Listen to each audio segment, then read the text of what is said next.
固然，这是没有回旋余地。郝世文把文件夹重重拍在桌上，笑容里透着寒意。你明白我的意思吧？他站起身，指尖文件袋微微颤抖。阳光穿过高楼，照在他刚清空的办公桌上。你确定？我从不后悔自己的决定，但愿如此。他轻声道，将一枚 U 盘放在茶水间的角落。大家好，开始今天的分享之前，希望你能给人间烟火点个订阅，我将会分享更多优质的内容。夏日的午后，阳光在公司玻璃墙上反射出刺眼的白光。固然坐在电脑前，手指在键盘上飞快地敲击着。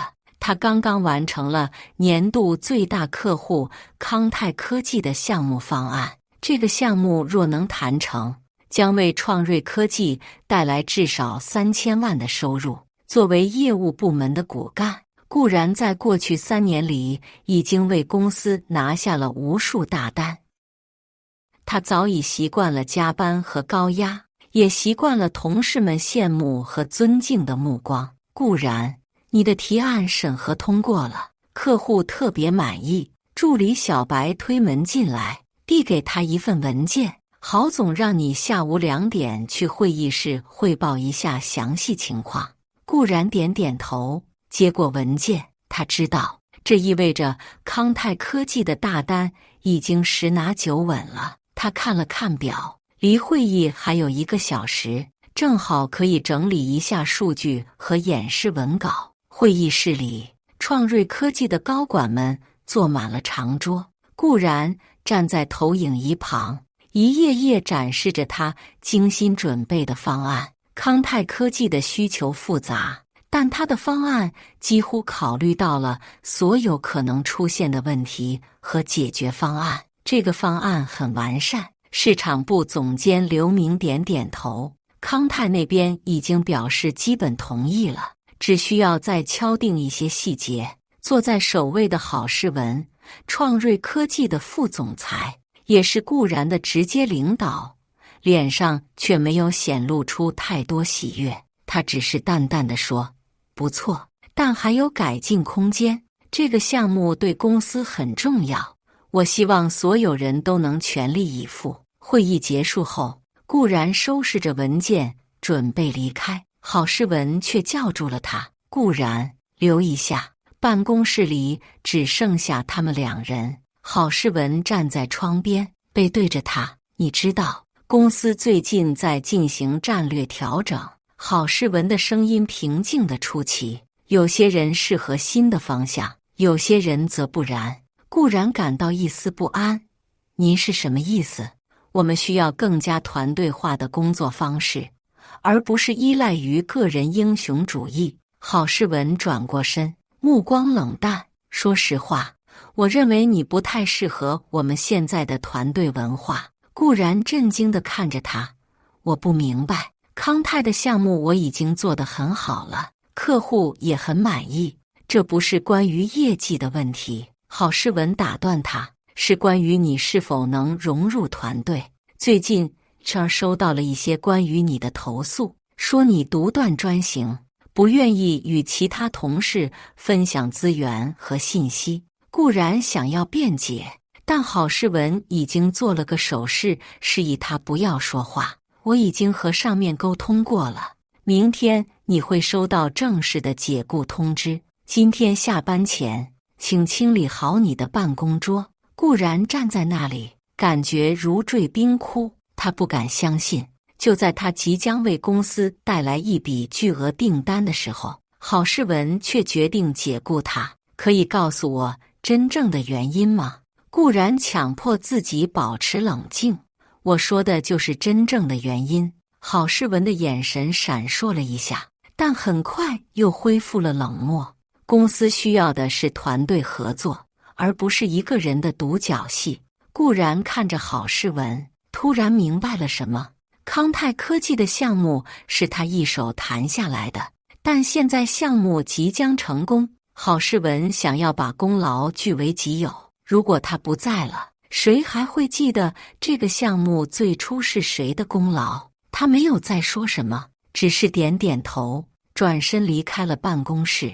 第二天早上，顾然刚到公司，就被叫到了人力资源部。HR 经理递给他一份解雇通知书和一份离职协议，这是公司的决定。HR 经理的语气公式化：您今天之内办完离职手续就可以了。顾然接过文件，神情平静：我需要多长时间来考虑是否签这份协议？公司希望您今天就能签。HR 经理看了看表，您的办公桌已经开始清理了。IT 部门会在今天中午前收回您的工作电脑和门禁卡。顾然点点头，没有再说什么。他回到自己的办公区，发现同事们都在低头工作，没有人敢抬头看他，只有小白偷偷地给他递了个眼色，然后假装去打印东西。顾然开始收拾自己的私人物品，他没有太多东西，只是几本书、一些文件和一个马克杯。办公桌上的照片，他和团队成员在去年年会上的合影，他看了一眼，然后放进了纸箱里。正当他收拾时，郝世文带着几个部门主管经过，他看到顾然，停下脚步。顾然，我想你已经收到通知了。郝世文的语气冷淡，希望你能理解公司的决定。顾然直视着他，我能问一下，这个决定是否可以改变？郝世文笑了，那种胜利者的笑容。这是我拍板的，绝不反悔。公司不需要不合群的人，无论他多有才华。周围的同事们都低下了头，假装没听到这段对话。顾然平静地点点头，希望你以后不要求我回来。郝世文笑得更加得意，放心，不会有那一天的。顾然收拾完东西，最后环顾了一下他工作了3年的地方，然后他拿起纸箱，走向电梯。小白悄悄跟了出来。顾然姐，我不敢相信他们会这样对你。小白的声音很低，充满了不安。大家都知道康泰的项目是你谈下来的。顾然对他微微一笑，没关系，这可能是最好的结果。对了，我有件事要拜托你。他从包里拿出一个 U 盘，这里面是我最近几个月的全部工作备份，包括康泰项目的所有细节和客户联系方式。本来应该交给郝总的，但我忘了。你能帮我放在茶水间的架子上吗？他知道在哪里找。小白接过 U 盘，点点头，我会的。顾然姐，你接下来有什么打算？顾然看了看窗外，休息一下，然后再找工作吧，别担心我。他最后看了一眼创瑞科技的标志，然后推开大门，走进了夏日炎炎的阳光中。离开公司后，顾然并没有立即回家，他驱车前往一家咖啡馆，点了一杯美式咖啡，然后拿出手机拨通了一个号码。是我，他说，事情办完了。电话那头沉默了一会儿，然后传来一个男声，你还好吗？没什么不好的。顾然啜了一口咖啡，就像我们预计的那样，郝世文不会让我继续待在那里的。那接下来呢？接下来，顾然的声音很平静，我们等着看好戏就行了。顾然离开创瑞科技的第3天，小白给他发了一条信息，康泰那边来人了，问为什么联系不到你。郝总说你已经离职，他会亲自负责这个项目。顾然回复了一个笑脸表情，然后将手机放在一旁。他正坐在家中的阳台上，面前摊开着几份求职网站打印出来的招聘信息，阳光透过树叶的缝隙，在纸上投下斑驳的光影。电话响了，顾然看了一眼，是一个陌生号码。你好，请问是顾然女士吗？电话那头是一个陌生的女声。我是景天科技的 HR 徐小姐，我们收到了您的简历，对您的经历非常感兴趣，不知道您什么时候有空来公司面谈。顾然笑了笑：“我这周都有空，您看什么时间方便？”挂断电话后，顾然的手机又亮了起来，是小白发来的消息。今天郝总主持了康泰项目的第一次内部会议，一团糟。他对项目细节几乎一无所知，只能照着你留下的 PPT 念。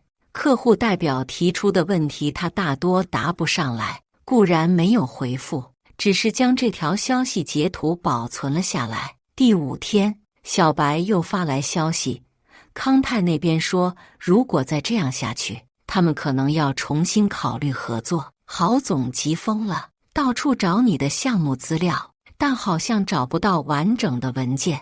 固然放下手机，走到厨房，给自己倒了一杯水。窗外，城市的天际线在暮色中渐渐亮起灯光。他的手机又响了，这次是一个他熟悉的号码，康泰科技的项目负责人李总。顾小姐，冒昧打扰。李总的声音带着明显的焦虑。我们最近和贵公司的沟通出现了一些问题，郝总似乎对项目不够了解，我们有几个关键问题至今没有得到解答。顾然的声音很平静：李总，恐怕我已经不在创瑞科技工作了。电话那头沉默了一会儿，这是什么时候的事？就在我们上次会面后不久。但是李总的声音充满了困惑，你是这个项目的主要负责人，为什么会在关键时刻离职？顾然轻轻地说，这个问题也许您应该问问郝总。李总似乎明白了什么，我明白了。那么顾小姐，你现在在哪家公司工作？我还在休息期，不过已经收到了几家公司的面试邀请，能告诉我是哪几家公司吗？顾然报了几个名字，其中包括锦天科技。锦天，李总的声音突然变得有些奇怪，他们是我们的供应商之一，也许我们有机会再合作。挂断电话后，顾然的嘴角微微上扬，他打开电脑，登录了自己的邮箱，里面有一封来自锦天科技的邮件，确认了明天上午的面试时间。第2天一早，顾然精心打扮了一番，然后驱车前往锦天科技。在公司门口，他遇到了一个意想不到的人，康泰科技的李总。顾小姐，真巧。李总微笑着向他伸出手，我今天刚好有事来锦天。顾然握了握他的手，确实很巧，听说你要来面试，我就提前和锦天的王总打了招呼。李总压低声音，他是我的老朋友。顾然微微一笑，谢谢李总。面试进行得很顺利，锦天科技的王总对顾然的经历和能力表示了极大的赞赏，尤其是当他得知顾然是康泰项目的主要负责人时。顾小姐，我们非常希望你能加入锦天。王总最后说，我们正在寻找像你这样有能力的人来负责我们与康泰的合作项目。顾然谨慎地问，您是说锦天要接手创瑞的康泰项目？王总笑了笑，还没有定论，但康泰确实对创瑞最近的表现不太满意。李总昨天还在抱怨，说自从你离开后，创瑞的服务质量直线下降。面试结束后，李总在公司门口等着顾然。顾小姐，有空一起喝杯咖啡吗？李总邀请道。在咖啡馆里，李总开门见山，顾小姐，我就直说了，创瑞最近的表现让我们很失望，郝总似乎对项目不够了解，会议上的表现也很糟糕。更重要的是，我们发现他在使用你的名字回复邮件，但内容明显不是你的风格。顾然眉毛微微一挑，他用我的名字回复邮件？是的，最初几天他告诉我们你在休假，所有邮件都由他代为回复，但后来我们发现情况不对，一问才知道你已经离职了。李总摇摇头，这种做法很不专业。顾然沉默了一会儿，然后问道：“那么，康泰对创瑞的项目还要继续吗？”李总叹了口气，老实说，我们正在重新评估，如果找不到合适的替代人选，我们可能会考虑其他合作伙伴，比如景天。顾然轻声问道。李总意味深长地看了他一眼，这取决于很多因素，包括你是否会加入景天。顾然微笑着没有回答。回到家后，顾然的手机又响了，是小白打来的。顾然姐，情况有点乱。小白的声音充满了焦虑。康泰那边今天突然通知，说要重新评估合作关系。郝总急疯了，把我们整个团队骂了一顿，说我们没有好好保存你的项目资料。U 盘呢？顾然问道。他说 U 盘里的资料不完整，很多重要的客户联系方式和需求细节都找不到。小白压低声音，而且你知道吗？他一直在用你的名义回复康泰的邮件，直到李总发现了这件事。顾然笑了笑。他还说什么了？他说，小白犹豫了一下，他说宁可项目黄了，也不会求你回来，是吗？顾然的声音很平静。我们等着看吧。第7天，顾然收到了景天科技的 offer， 薪资比在创瑞高出了 30%。同一天，他又接到了李总的电话。顾小姐，我们决定暂停与创瑞的合作。李总的声音很坚决，他们的服务质量已经无法满足我们的需求。我听说你收到了景天的 offer。是的，我准备接受。太好了，李总似乎松了一口气。我已经和王总沟通过，景天将接手部分原本交给创瑞的项目，我们期待着与你的合作。挂断电话后不久，顾然的手机再次响起。是小白。顾然姐，出大事了。小白的声音几乎是在尖叫。康泰刚刚通知，他们要终止与我们的合作。郝总气疯了，把所有人都叫到了会议室，骂了整整1个小时。更可怕的是，总部知道这件事了，派了一个姓冯的总监过来调查情况。顾然静静地听着，没有插话。冯总监问起了你，问你为什么在这个关键时刻离职。小白继续说道，郝总居然说你是被景天挖走的，故意带走了项目资料，想要把康泰的业务引到景天去。顾然冷笑了一声，他有证据吗？没有，但他就是这么说的。不过冯总监好像不太相信，因为我告诉他你是被解雇的，不是自己辞职的。你告诉他了？顾然有些惊讶。是的。小白的声音变得很低。我不能看着他们这样污蔑你。冯总监听了之后，脸色很难看，说要彻查此事。顾然沉默了一会儿，然后说：谢谢你，小白，不过你要小心，不要让自己陷入麻烦。我知道，小白说。对了，还有一件事，景天好像要派人来我们公司洽谈一些合作细节，听说康泰的人也会来。郝总正在为这件事焦头烂额。顾然的嘴角微微上扬。是吗？真有意思。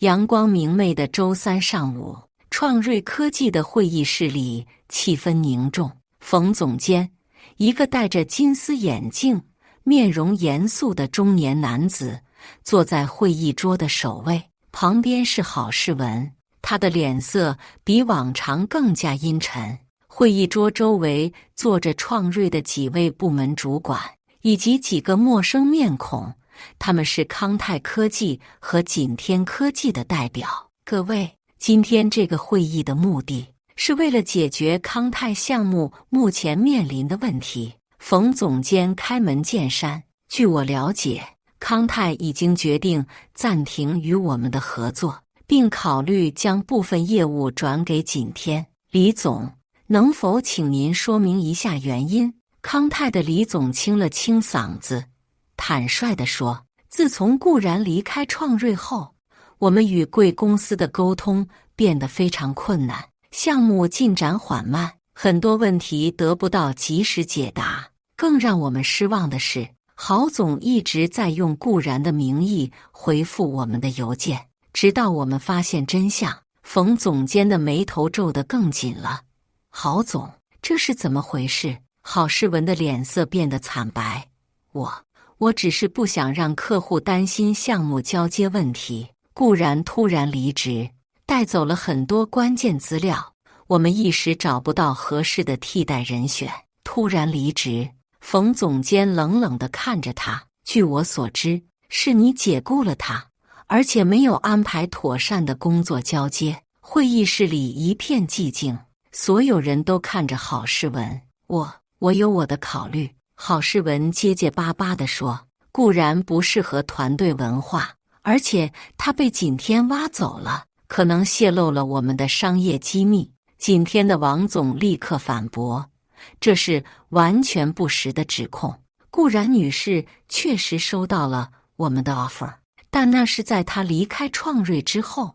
我们从未挖过创瑞的墙角，也从未要求她提供任何关于创瑞的信息。李总也插话道，而且顾然女士是康泰项目的主要负责人，她对项目的理解和专业能力是我们选择与创瑞合作的重要原因。在她离开后，项目质量明显下降，这才是我们考虑暂停合作的真正原因。冯总监看了看表，我理解了，看来这个问题的关键在于顾然的离职。郝总，你能解释一下为什么在这个关键时刻解雇项目负责人吗？郝世文额头上已经冒出了汗珠。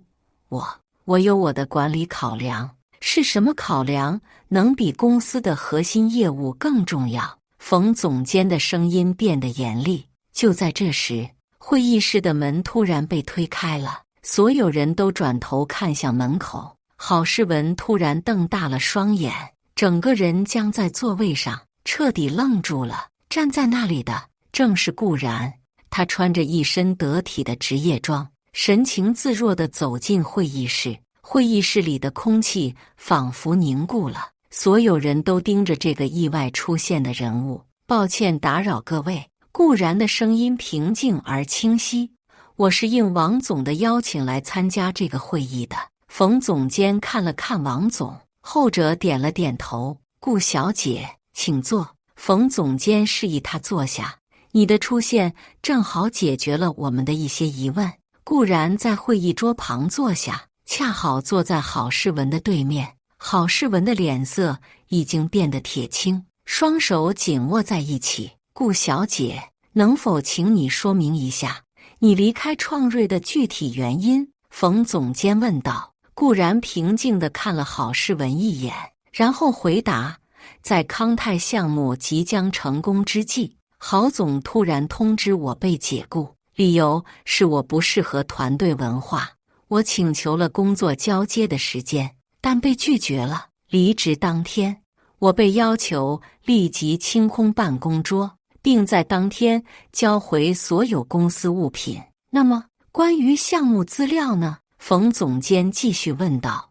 我所有的工作资料都保存在公司的服务器上，同时我也按照规定将备份文件交给了我的助理小白，请他转交给郝总。冯总监转向郝世文。郝总，你收到这些资料了吗？郝世文的声音变得嘶哑。收到了，但不完整，很多关键信息都缺失了。顾然微微一笑，如果郝总指的是客户的详细联系方式和一些会议记录，那些确实不在备份文件里，因为他们都保存在我的工作笔记本上，而那本笔记本当时就放在我的办公桌抽屉里。在我被强制离职的混乱中，我并没有特别交代这本笔记本的事，但如果有人仔细清理我的办公桌，应该能找到它。郝世文的脸色更加难看了。李总突然问道，顾小姐，如果条件合适，你愿意重新负责康泰项目吗？这个问题让会议室里再次陷入了沉默，所有人都看着顾然，等待他的回答。顾然微微一笑，作为景天的新员工，我当然希望能继续参与康泰项目，但这取决于康泰和创瑞之间的协议。李总点点头，事实上，我们已经决定，如果顾小姐不能继续负责这个项目，我们将不再与创瑞续签合同。这句话如同一颗炸弹，在会议室里炸开了。冯总监深吸了一口气，这是康泰的最终决定吗？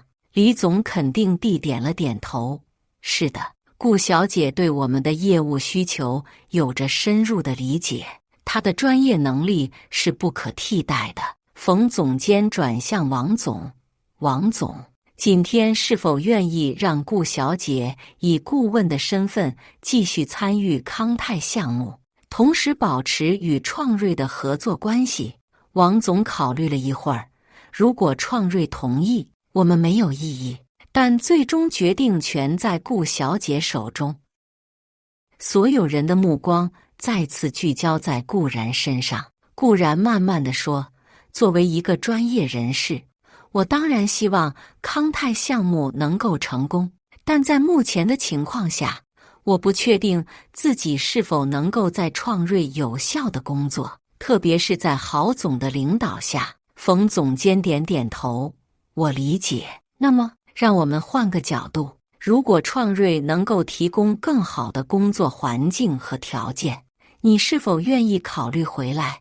顾然看了郝世文一眼，后者的眼神中充满了愤怒和恐惧。这个问题，也许应该先问问郝总。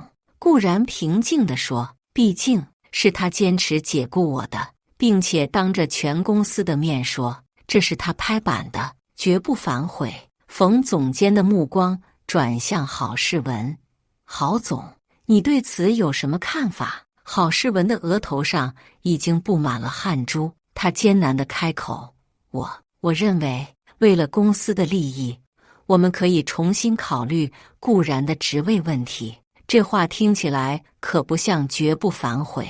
顾然轻声说道，眼神中带着一丝讽刺。会议室里的气氛变得更加紧张。冯总监看了看表，然后站起身来，各位，我想我们需要1个小时的休息时间来整理思路。他宣布道，下午2点，我们继续讨论。会议暂时结束，人们陆续离开会议室。顾然正准备起身，郝世文突然走到他面前，脸上挤出一个勉强的笑容。顾然，能单独谈谈吗？他的声音很低，几乎是在恳求。顾然看了他一眼，然后点点头，当然，郝总。他们走到一个僻静的角落，郝世文的姿态明显放低了，声音也变得柔和。顾然，我想我们之间可能有些误会，关于你的离职，也许我的决定太过仓促了。顾然平静地看着他，郝总，你当时说得很清楚，这是你拍板的，绝不反悔。郝世文尴尬地笑了笑，当时可能有些情绪因素在里面。你知道，管理一个团队并不容易，有时候需要做出一些艰难的决定。是啊，决定是艰难的，顾然淡淡地说。比如，当我把康泰项目谈下来之后，你就决定解雇我，这样就可以把功劳据为己有了。郝世文的脸色变了，你不能这么说，我从来没有这种想法。那么，请告诉我真正的原因。顾然直视着他的眼睛，为什么在项目最关键的时刻解雇我？郝世文避开了他的目光，我只是认为你的工作方式不够团队化，是吗？顾然冷笑了一声。那么现在，当康泰威胁要终止合作的时候，你又突然认为我的工作方式没问题了？郝世文的表情变得痛苦。顾然，我承认我可能犯了一个错误，但现在为了公司的利益，为了康泰项目，我希望你能回来。顾然看着他，眼神中没有丝毫动摇。郝总，你说过宁可项目黄了，也不会让我回来，不是吗？郝世文的脸色一下子变得惨白。你怎么知道这句话？顾然微微一笑，这不重要，重要的是你说到做到了，项目确实黄了。顾然，你不能这样。郝世文的声音变得有些颤抖。如果康泰撤回合同，公司会损失数千万，我的职位也会不保，这不是我的问题。顾然平静地说，是你自己的选择导致了这个结果。郝世文的脸色变得更加难看。你是在报复我，对不对？你故意把项目带到景天去，就是为了打击我。顾然摇摇头，我没有做任何事，是你解雇了我，是你没有妥善处理项目交接，是你用我的名义欺骗客户，这一切都是你自己的选择，不是吗？郝世文盯着他，眼中充满了愤怒和恐惧。你到底想要什么？顾然微微一笑，我只想要公平对待，仅此而已。就在这时，小白匆匆走了过来。顾然姐，冯总监想见你。顾然点点头，然后转身离开，留下郝世文一个人站在角落里，脸色铁青。冯总监的临时办公室里，只有他和顾然两个人。顾小姐，首先，对于你在创瑞的经历，我表示遗憾。冯总监的语气诚恳，我已经了解了整个事件的经过，并且查看了相关的邮件和文件。我认为郝总的决定确实有失公允。顾然点点头，但没有说话。总部对康泰项目非常重视。冯总监继续说道，如果失去这个客户，对公司的影响将非常严重，所以我希望能够找到一个解决方案，既能挽回康泰，又能给你一个公平的结果。我很感谢您的关注。顾然平静地说，但我已经接受了景天的 offer， 而且他们的条件比创瑞好得多。冯总监点点头，我理解，但是如果创瑞能够提供更好的条件呢？比如提升你的职位，增加薪资，甚至给你一定的决策权。顾然看着平总监，眼神中带着思考。冯总监，您知道，这不仅仅是关于条件的问题，在一个不尊重专业能力、不公平对待员工的环境中工作是非常困难的。我完全同意。冯总监点点头。所以，如果创瑞能够做出一些人事调整呢？顾然挑了挑眉毛。您是指？冯总监意味深长地说，如果顾小姐能够回来，继续负责康泰项目，总部会考虑对郝总的职位做一些调整。顾然沉默了一会儿，然后问道，那么，如果我回来，我将以什么身份工作？冯总监微微一笑，这取决于你的要求。总部对你的能力有足够的信心，愿意给予你足够的空间和权利。顾然思考了一会儿，然后说，我需要一些时间考虑。冯总监点点头，当然，但希望你能尽快做出决定，因为康泰的合同问题迫在眉睫。顾然离开冯总监的办公室，走向会议室。在走廊上，他看到小白正在等他。顾然姐，怎么样？小白紧张地问道。顾然微微一笑，还好。冯总监希望我回来继续负责康泰项目，那太好了。小白兴奋地说，你答应了吗？我说我需要考虑一下。顾然平静地说，毕竟我已经接受了景天的 offer， 但是小白犹豫了一下，如果你回来，郝总肯定会刁难你的。顾然的眼神中闪过一丝冷意。不会的，冯总监说，如果我回来，公司会对郝总的职位做一些调整。小白惊讶地张大了嘴，你是说郝总可能会被调走？顾然点点头，很有可能。那太好了。小白几乎要跳起来，那你一定会回来的，对吧？顾然摇摇头，我还没决定。回来意味着放弃今天的 offer， 而且还有其他因素需要考虑。就在这时，他们看到郝世文正向他们走来，他的脸色依然很难看，但表情已经变得有些勉强的柔和。顾然，他停在他面前，声音比之前温和了许多。你和冯总谈得怎么样？顾然看了他一眼，还不错。他希望我回来继续负责康泰项目。郝世文的表情变得更加紧张。那你怎么回答的？我说我需要考虑一下。顾然平静地说，毕竟这是一个重要的决定。郝世文的额头上又冒出了汗珠。我希望你能回来，公司需要你，团队需要你。顾然微微一笑，郝总，1周前你还说公司不需要不合群的人，无论他多有才华，现在你又说公司需要我，这前后矛盾，不是吗？郝世文的脸色变得更加难看。顾然，我已经承认我犯了一个错误，我希望你能给我一个改正的机会。顾然看着他，眼神中没有丝毫同情。郝总，错误是可以改正的，但有些伤害是无法弥补的。你当着全公司的面羞辱我，让我在1天之内清空办公桌，甚至不给我正常的工作交接时间，这种伤害，道歉是无法弥补的。郝世文的表情变得痛苦。那么，你想要什么？你想要我做什么？顾然直视着他的眼睛。我想要的是公平和尊重。如果你连这些基本的东西都不能给予，那么你谈论改正错误就只是空话而已。郝世文沉默了一会儿，然后低声说，我明白了，如果你决定回来，我会尊重你的决定，并且给予你足够的空间和支持。顾然没有回答，只是点了点头，然后转身离开。小白跟在他身后，脸上带着敬佩的表情。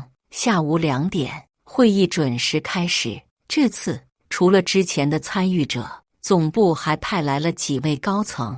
会议室里的气氛比上午更加紧张。冯总监首先发言，各位，经过上午的讨论，我们认识到了问题的核心。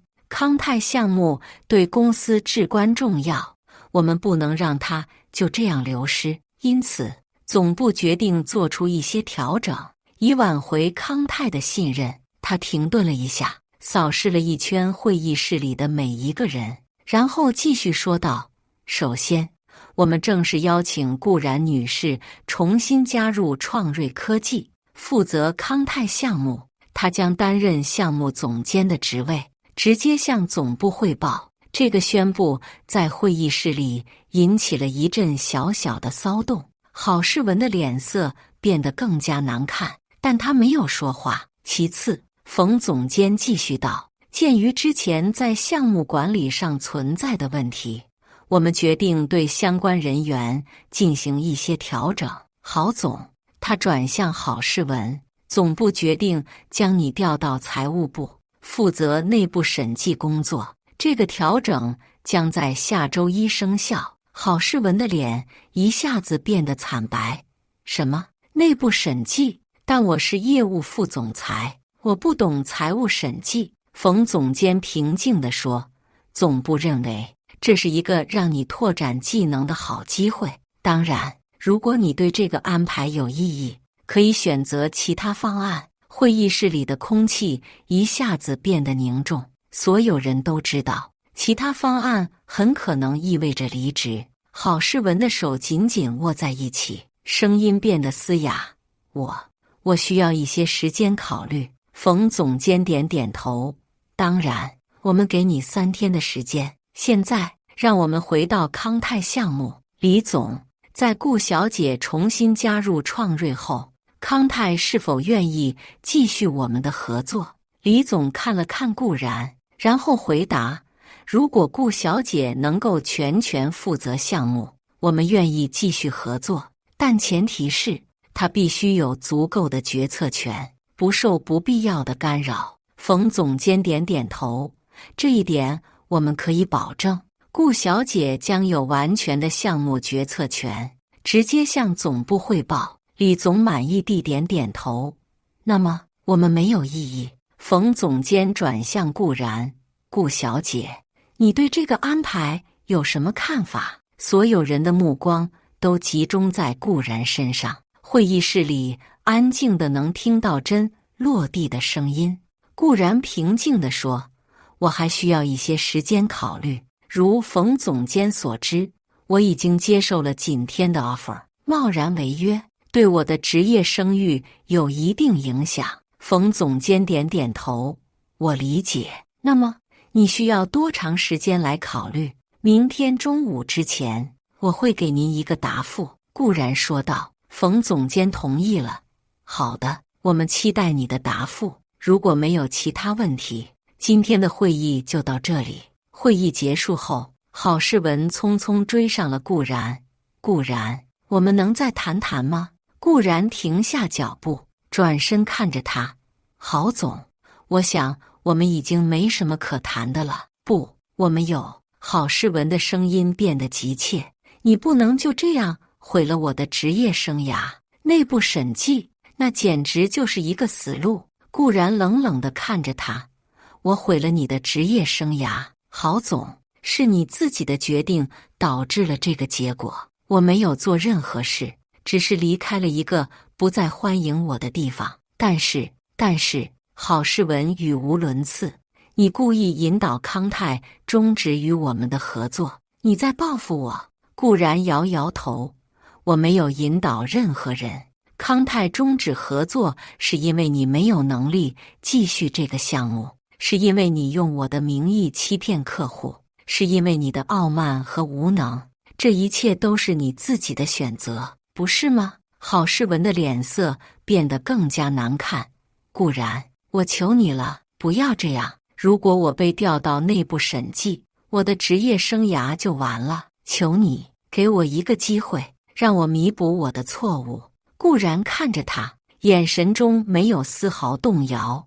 郝总，你当初解雇我的时候，给过我机会吗？你当着全公司的面羞辱我的时候，想过我的感受吗？你说绝不反悔的时候，考虑过我的职业生涯吗？郝世文的眼中闪过一丝绝望。顾然，我知道我错了，我当时太冲动了，太自大了。我以为没有你，项目也能顺利进行，但我错了，完全错了。现在我明白了，没有你，我们无法完成康泰项目。求你帮帮我，不要让我的职业生涯就这样结束。顾然看着他，眼神中带着一丝讽刺。郝总，你现在的话和你1周前说的完全相反。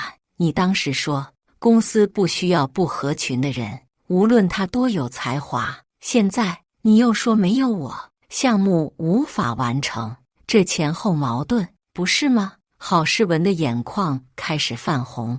顾然，我承认我犯了一个巨大的错误，我不应该解雇你，不应该那样对待你。现在我只是希望能有一个弥补错误的机会，求你给我这个机会。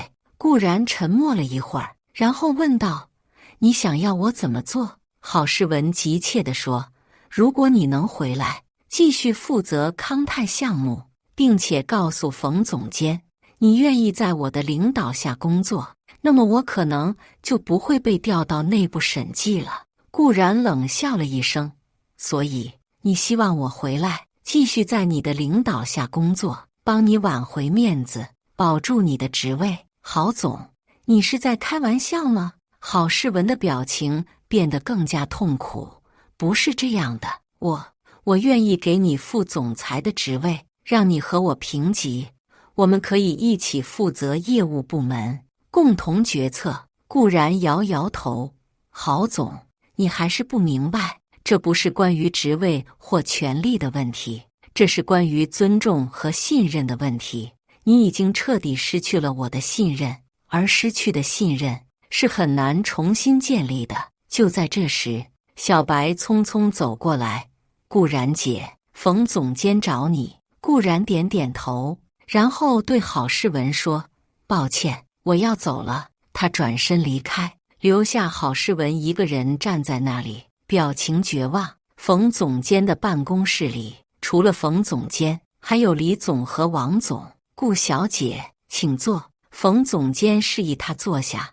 我们刚刚有了一些新的进展，想和你商量一下。顾然坐下，等待他们的下文。经过讨论，康泰和景天都表示希望能够三方合作。冯总监解释道：“具体来说，创瑞将继续负责康泰的核心项目，而景天将作为技术支持方参与进来，而你将成为这个三方合作项目的总负责人，直接向创瑞总部和康泰高层汇报。”李总补充道：“这样做的好处是，我们可以集合三方的优势，为项目提供最好的支持，同时也能够解决你的职业声誉问题。”王总也点点头，景天完全支持这个方案。虽然我们很希望顾小姐能够加入我们，但如果她能够以这种方式继续参与项目，我们也表示理解。顾然思考了一会儿，然后问道：“这个方案听起来不错，但是我在创瑞的职位和职责具体是什么？我将如何与郝总合作？”冯总监的表情变得严肃。关于这一点，你不用担心。如我之前所说，总部已经决定调整郝总的职位，无论你是否接受这个方案，这个决定都不会改变。顾然微微点头，我明白了。那么我的新职位是区域战略顾问。冯总监回答，直接向总部汇报，全权负责康泰项目及相关业务。顾然考虑了一会儿，然后说：“这个方案听起来很有吸引力，但是我还是需要一些时间来考虑。”冯总监点点头，当然，不过时间确实紧迫。康泰的合同问题需要尽快解决，而且总部也希望能够尽快稳定团队。顾然站起身，我理解，明天中午前我会给您一个答复。离开冯总监的办公室，顾然走向电梯。就在电梯门前，他再次遇到了郝世文。这次郝世文的状态明显更加糟糕，他的眼圈红红的，脸色惨白，整个人看起来像是一夜没睡。顾然，他的声音嘶哑，几乎是在哀求：“请给我1分钟。”顾然看了他一眼，然后点点头。1分钟。郝世文深吸了一口气：“我刚刚接到总部的通知，如果康泰的合同没有续签，我将被立即解雇，而不是调职。”顾然的表情没有变化。我很遗憾听到这个消息。顾然，郝世文的声音开始颤抖。我知道我对不起你，我不应该那样对待你。我现在明白了，没有你，项目无法继续，公司也会损失惨重。我恳求你，给我一个机会，不要让我的职业生涯就这样结束。顾然静静地看着他。郝总，你的职业生涯是由你自己的决定塑造的，我无法改变这一点。郝世文的眼泪突然涌了出来。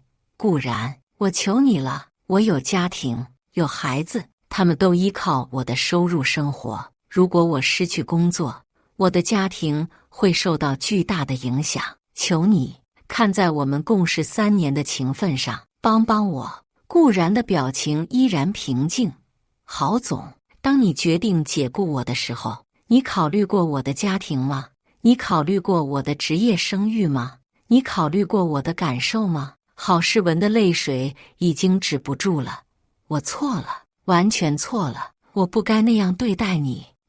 我现在明白了，我的决定是多么愚蠢和自私。求你给我一个改正错误的机会。顾然看着他，眼神中没有丝毫动摇。郝总，改正错误的机会应该由受害者来给予，而不是由加害者来索取。你没有权利要求我原谅你，更没有权利要求我帮助你。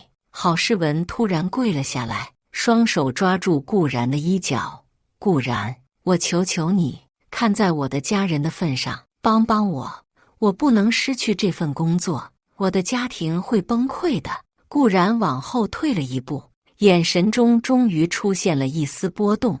郝总，请你站起来，这样做并不能改变什么。郝诗文依然跪在地上，泪流满面。顾然，我知道我对不起你，但是请你不要因为恨我而让无辜的人受到牵连。我的妻子，我的孩子，他们并没有做错什么。顾然沉默了一会儿，然后平静地说：郝总，我从来没有恨过你，我只是想要公平对待，仅此而已。至于你的家庭，我很抱歉他们要面对这样的局面，但这不是我的责任。郝诗文抬起泪眼看着他，那么你的决定是什么？你会回来吗？顾然直视着他的眼睛，我说过，我会在明天中午前给冯总监一个答复，在那之前，我不会做出任何决定。郝诗文绝望地看着他，顾然，我当时太冲动了，你能不能回来？不然我们全完了。顾然看着他，一字一句地说，我说过你会后悔，现在后悔了，我不回。他转身走进了电梯，留下郝诗文跪在地上，泪流满面。电梯门关上的那一刻，顾然的嘴角微微上扬，露出了一个胜利的微笑。第二天上午，创瑞科技的会议室里再次聚集了各方代表。冯总监坐在首位，脸上带着期待的表情。李总和王总坐在他的两侧，神情放松。郝诗文坐在角落里，脸色惨白，眼神空洞。准点9点，顾然走进了会议室。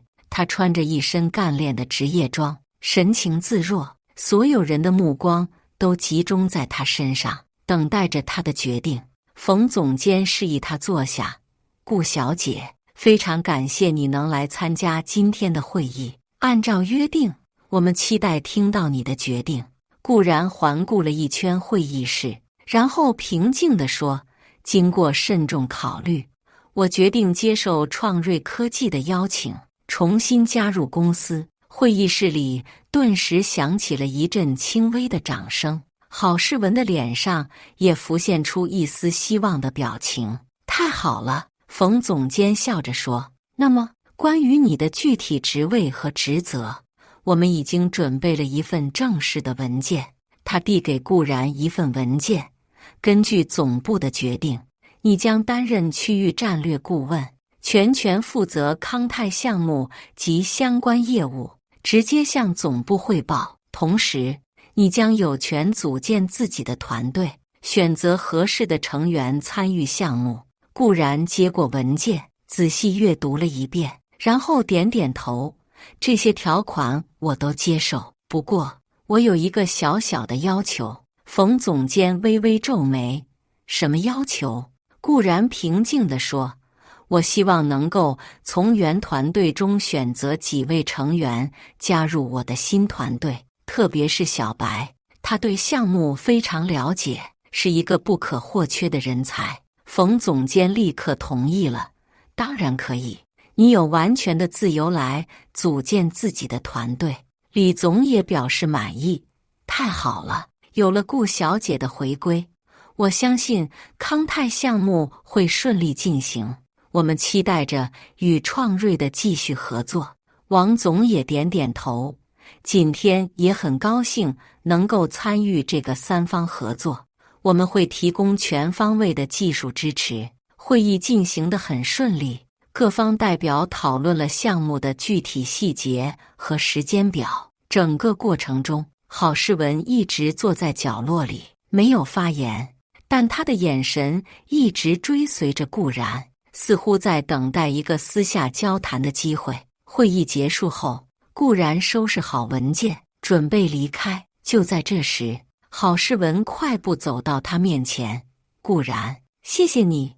顾然淡淡地点点头，不用谢，我这样做是为了公司和项目的利益，不是为了你。郝诗文的表情有些尴尬。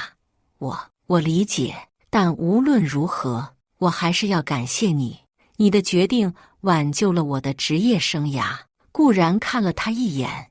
郝总，你的职业生涯是否能够挽救，取决于总部的决定，而不是我。就在这时，冯总监走了过来。郝总，顾小姐，能打扰一下吗？郝诗文点点头，脸上带着期待的表情。也许他想，总部会改变对他的处罚。冯总监的表情变得严肃。郝总，总部经过慎重考虑，决定维持原来的决定。从下周一开始，你将被调到财务部，负责内部审计工作。郝诗文的脸色一下子变得惨白。但是康泰的合同已经续签了，项目也会继续进行，为什么还要调整我的职位？冯总监平静地说，这个决定不仅仅是基于康泰项目的考虑，总部认为你在人事管理和项目决策上存在重大失误，需要一段时间的反思和学习。内部审计是一个可以让你重新审视公司运营和决策过程的好机会。郝诗文的眼神中充满了不可置信。这不公平，我已经认识到了自己的错误，而且顾然也同意回来了，为什么还要惩罚我？冯总监的语气变得更加严肃。郝总，这不是惩罚，而是公司的正常人事调整。总部对每个岗位都有严格的要求，包括对人员的尊重和专业能力的认可。你在这方面的表现并不符合公司的期望。郝诗文看向顾然，眼神中带着一丝恳求。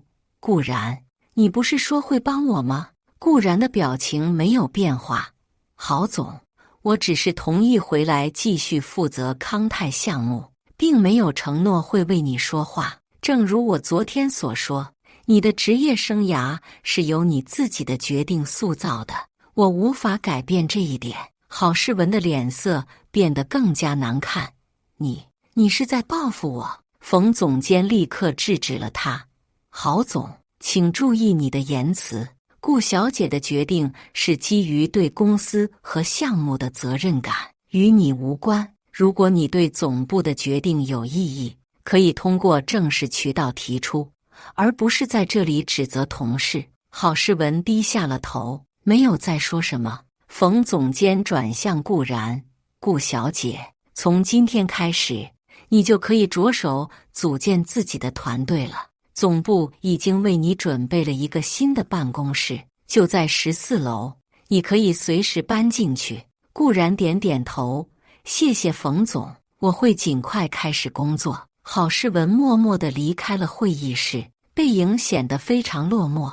顾然收拾好文件，准备去看看自己的新办公室。小白兴奋地跑了过来，顾然姐，听说你要组建新团队，我可以加入吗？顾然微笑着点点头，当然可以，你是我的第一选择。小白高兴地跳了起来，太好了，我已经受够了郝总的管理方式。他总是抢功劳，推卸责任，还经常对下属发脾气。顾然意味深长地说，从下周开始，他就不是我们的领导了。真的吗？小白惊讶地问道。他要去哪里？财务部，负责内部审计。顾然平静地回答。小白笑了起来，这可真是大快人心啊。顾然微微一笑，每个人都会为自己的选择付出代价，这是自然规律。他们来到了14楼的新办公室，这是一个宽敞明亮的空间，有独立的办公室和会议室，还有一个小型休息区。从窗口望出去，可以看到整个城市的景色。这办公室真棒，小白兴奋地说，比我们原来的办公区好多了。顾然环顾了一下四周，然后走到窗前。是啊，视野更开阔了。顾然姐，小白犹豫了一下，然后问道，你真的原谅郝总了吗？顾然看着窗外的城市景色，微微一笑。小白，在职场上，原谅与否并不重要，重要的是每个人都要为自己的决定负责。郝总选择了解雇我，那么他就要承担这个决定带来的所有后果。小白若有所思地点点头，明白了。那么我们接下来要做什么？顾然转过身，眼神中闪烁着坚定的光芒。首先，我们要组建一个强大的团队。其次，我们要重新审视康泰项目的所有细节，确保它能够顺利进行。最后，我们要证明总部的决定是正确的。小白兴奋地点点头。好的，我们一定能做到。顾然回到办公桌前，开始草拟团队名单和项目计划。就在这时，他的手机响了，是一个熟悉的号码。喂，是我。顾然平静地说，事情已经解决了。电话那头传来一个男声，按照计划进行。是的。顾然看了一眼窗外的景色，郝世文被调到了财务部，我接管了康泰项目，组建了新团队。很好，男生听起来很满意。那么是时候启动 B 计划了。顾然的嘴角微微上扬。我正要说这个。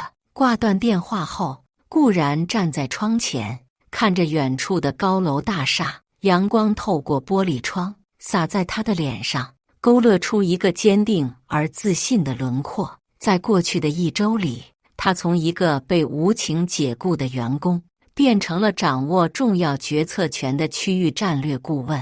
而那个曾经傲慢无礼的领导，如今已经被贬职查账，失去了所有的权利和尊严。这一切的转变，都源于一个简单的事实：每个人都要为自己的选择付出代价。郝世文选择了傲慢和不尊重，最终失去了一切；而顾然选择了沉默和等待，最终赢得了尊重和成功。小白走了过来，顾然姐，我整理好了团队名单和项目资料，你要看一下吗？顾然从思绪中回过神来，微笑着点点头。好的，让我们开始吧。他最后看了一眼窗外的城市景色，然后转身投入到工作中。